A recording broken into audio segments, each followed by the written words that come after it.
asked one question and there was some confusion in this question. A body of mass m climbs up a staircase of vertical height h. So suppose a person who is going up. What is the work done by the boy against the force of gravity? Okay, I have asked the question, what is the work done by the boy against the force of gravity? Try to understand. Suppose a person who is going up, obviously this and this, their force of gravity will act downward. So this is the direction of force of gravity, and the boy is going up. So this is the direction of displacement. That means angle is 180 degree. But this is the work when by the force of gravity, because it is the favorable by the force of gravity on the boy.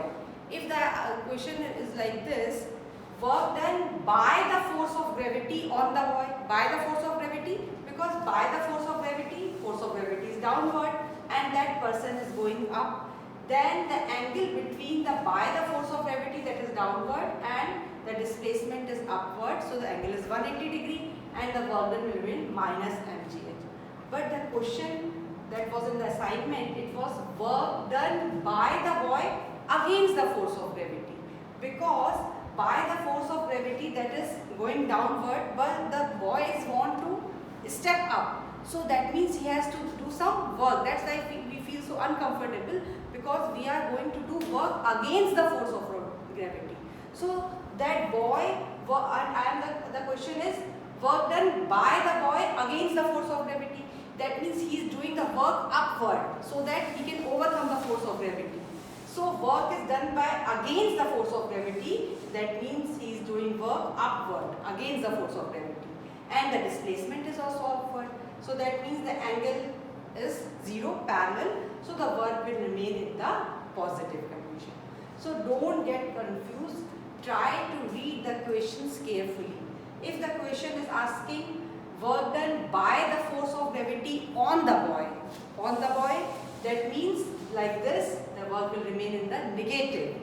But the question is asking work done by the boy against the force of gravity, because he is doing work so that he can overcome the force of gravity and he can move up and up. So he is doing work against the force of gravity. Force of gravity is downward, but work is done by the boy is upward and the displacement is upward. That's why this work is mgh. This maybe this confusion comes when the boy is going up. When someone is going down, that means that there is no confusion in all the condition. He will move towards the force of gravity. So the question, there must be no confusion. So I think this must be clear. Now I am going to explain the work energy theorem. Work energy theorem. What do you understand by work energy theorem? That means work done by the force on a moving body is equal to increase in kinetic energy. Suppose a car is moving with the initial kinetic energy half mv square, and by doing work on that car, the kinetic energy increases. It has become half mv2 square. So that means you are going to apply some work, and by the doing work, this kinetic energy is going to change. That means the work done by you, it's equal to the increase in kinetic energy, because this increase in kinetic energy, why this increase in energy? Because you have done some work, and the work and energy both are same. So because you are doing some work, that's why the kinetic energy has increased or the kinetic energy has changed. So how much increase? That means how much work you have done. This is known as the work energy theorem. Try to understand this by simple derivation. Work is equal to force into displacement. We know that V square is equal to U square plus 2AS. This is the law of motions we have learned in the 9th class. So S will be V square minus U square upon 2A. Force is equal to mass into acceleration, you know that. So work is equal to mass into acceleration, and by putting this value, S V square minus U square upon 2A. This AA will cancel, and this by taking half over after the bracket. So you will get V square minus U square, and you will get half mv square minus half mu square. Half mv, that means final velocity, that means final kinetic energy, and mu, that means initial kinetic energy. Final kinetic energy, that means there is an increase in kinetic energy. The difference of the final kinetic energy minus initial kinetic energy, this difference will give you the increase in kinetic energy. And this increase in kinetic energy, that means you have done some work on that car. So the increase in kinetic energy is equal to the work, because by the work only this increase in the kinetic energy is possible. So the work that is equal to final kinetic energy minus initial kinetic energy, that means increase in the kinetic energy. And by using the common sense also, you come to know that because you are doing work, that's why the kinetic energy is increasing. The more work you are doing, the more increase in the kinetic energy. So this increase in kinetic energy will give you the magnitude of work that you have done on the car. This is known as the work energy theorem. This is very important. This will help you in solving the numericals. Next, so work done by the force, obviously work done by the force on a moving body, it is equal to the increase in the kinetic energy. Moving body, because the car is also in the moving condition, that's why we have calculated the initial and the final kinetic energy. Now the type of kinetic energy, very simple. The first type of kinetic energy is the translation kinetic energy. That means a free falling body, that means straight line path. So the motion of body is the straight line path, that is the translation kinetic energy. Rotational kinetic energy, that means a rotatory wheel or the top when they rotate about its axis. Third type of kinetic energy is the vibrational kinetic energy, that means the body is moving to and fro about its mean position. The simple example like where the wire is clamped, like you can take the example of sitar, guitar. These are the example of the vibrational kinetic energy. So learn the proper definition from your book. Second thing, it is the potential energy. Very simple, because the potential energy by the virtue of its position, that is potential energy. And there are the two types of potential energy, gravitational potential energy and the elastic potential energy. What is the gravitational potential energy? Gravitational potential energy, that because of the position relative to the center of the earth. That means if the ball is lying over here, okay, on the earth's surface, and you want to raise it up, okay, you want to raise this ball, that means you are applying force, and this is known as the displacement. That means you are doing work on it, because you are doing work, because again the same thing against the force of gravity. So that means you want to change the position from the earth's surface to that height. That means you are doing work on it. Why you are doing work? Because you are doing work against the force of gravity, and this work is force into displacement. Again force into displacement, that means mgh. That means this work, and you know the work energy theorem, that means the work and energy both are the complementary things, because you are doing work on it so that this ball can come in this position against the force of gravity, and this work will store in this ball in the form of energy. And how much energy? That means this energy is known as the mgh, because the work done against the force of gravity is mgh. So that the energy that will store in this ball, that is mgh. That means you have done the work mgh against the force of gravity. So this work will store in this ball in the form of energy, and that is mgh. If this ball is coming like this, that means more height, more mgh, more potential energy, more work you have done, more energy will store in the form of mgh against the force of gravity. So in this way, these are known as the gravitational potential energy. That means this work will store in the form of energy, and that is known as the gravitational potential energy. Why gravitation? Because against the force of gravity you are doing work, and this will store in the form of energy. Some more example of the gravitational potential energy.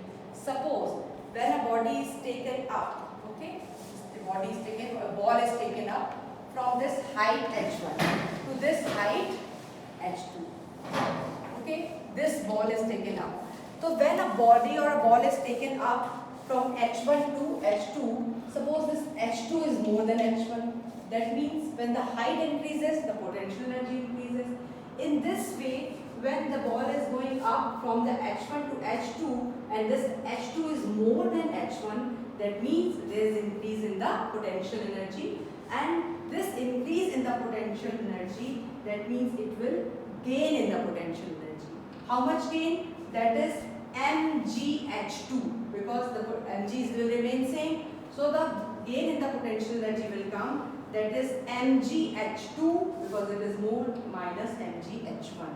That means when the h is increasing like h2, obviously the potential energy will increase. Second thing, when the ball is falling down, suppose when the ball is falling down, so here the height is h1 and then it is the height is h2. That means here the potential energy is mgh1 and here the potential energy is mgh2. That means it is more and it is less. So obviously when something is falling down, there is always loss in the potential energy. Why loss in the potential energy? Because in this condition it is mgh1, because it is falling down from the h1 to h2. That means h1 is more, so that means the initial potential energy is mgh1, final potential energy is mgh2. So obviously there is loss in potential energy when a body is falling down. But when a thing is going up, that means there is a increase in potential energy, and you can calculate by the more height to the less height. Here there is the loss in potential energy because it is falling down. One more potential energy, that is elastic potential energy. Elastic potential energy is a simple example of stretched bow. Stretched bow. This stretched bow, when you stretch like this, then it will get the kinetic energy by the stretching. So this stretched bow is the example of elastic potential energy because of the change in the configuration.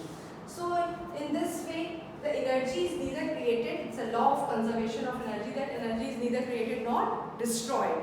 Only one form of energy can be converted into the another form. For example, this is a stretched bow. So this is the elastic potential energy, and when you stretch like this, will move like this. That means the arrow will move like this. That means this arrow will get the kinetic energy. By which energy? By the elastic potential energy.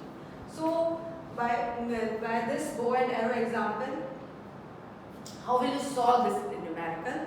Keeping in mind that energy is neither created nor destroyed, only one form of energy can be converted into the another form. And this is the last year board examination question. Try to understand this. Suppose it's a trolley. Look at this diagram carefully. This is a trolley and here it is a spring, So this spring is compressed by a small trolley and the mass is given, that is 0.5 kg. Okay? And that is lying on, this trolley is lying on a horizontal surface. When trolley is released, so initially when you will compress, it's like a game. When you compress, you are going to compress this trolley. When you compress it, after some time it will move like this, because when you compress this, there is a elastic potential energy, and the more you compress, the more it will go like this. Okay, the more you will compress like this, the more the trolley will go upwards. That means the more elastic potential energy is converted into the kinetic energy, because energy is neither created nor destroyed. So what the question is asking, what potential energy did the spring possess when it is compressed? The question is asking how much potential energy this trolley has when the mass is given and the velocity is given. Look at this, mass is given in the question. This is the mass of trolley, 0.5 kg. And after compressing, when you are going to release this trolley is moving with a velocity 2 meters per second. And by this value, you will have to calculate the potential energy. But you don't have h, and without the h, you cannot calculate. Then how will you calculate this?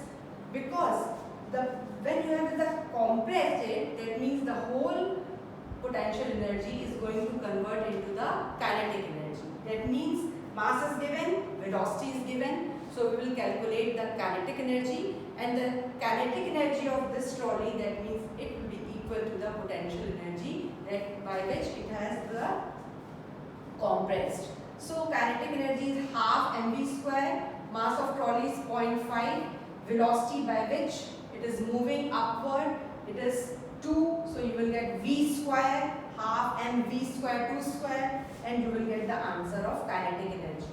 But the question is asking what potential energy did the spring possess. That means the potential energy will be equal to the kinetic energy, because energy is neither created nor destroyed. So try to understand this. One more type of question that will come in your board examination, comparison type of question. How will you compare the kinetic energy, mass and the velocity?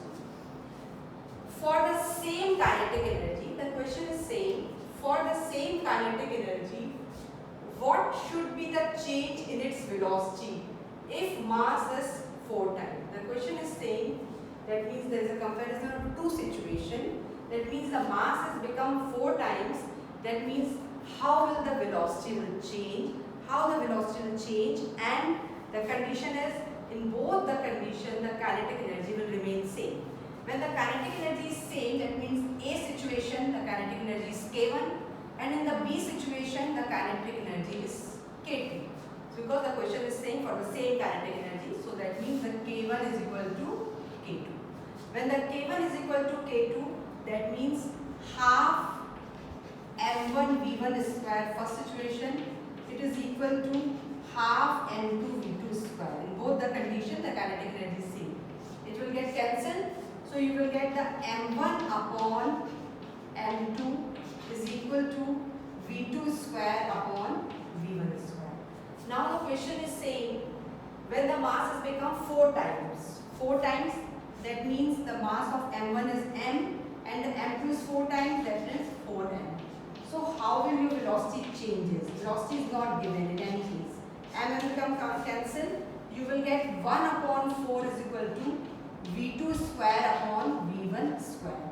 By taking the under root from left hand side and right hand side, you will get 1 upon 2 is equal to v2 upon v1. So that means by cross multiplication, 2v2 is equal to v1. That means v2 is equal to v1 by 2. v2 is equal to v1 by 2. That means the final velocity that is v2, it will become half of the initial velocity when the mass has become 4 times and for the same kinetic energy.